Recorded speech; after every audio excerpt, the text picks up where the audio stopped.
Here is a cell, the basic unit of all living tissue. In most human cells, there is a structure called the nucleus. The nucleus contains the genome. In humans, the genome is split between 23 pairs of chromosomes. Each chromosome contains a long strand of DNA, tightly packaged around proteins called histones. Within the DNA are sections called genes. These genes contain the instructions for making proteins. When a gene is switched on, an enzyme called RNA polymerase attaches to the start of the gene.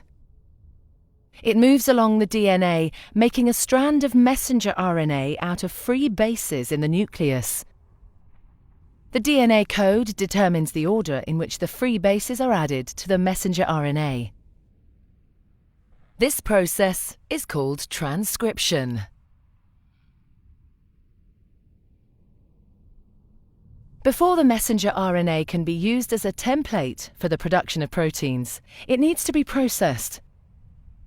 This involves removing and adding sections of RNA. The messenger RNA then moves out of the nucleus into the cytoplasm.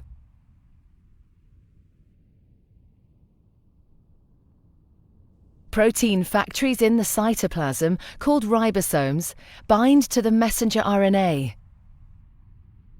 The ribosome reads the code in the messenger RNA to produce a chain made up of amino acids. There are 20 different types of amino acid. Transfer RNA molecules carry the amino acids to the ribosome. The messenger RNA is read 3 bases at a time. As each triplet is read, a transfer RNA delivers the corresponding amino acid. This is added to a growing chain of amino acids. Once the last amino acid has been added, the chain folds into a complex 3D shape to form the protein.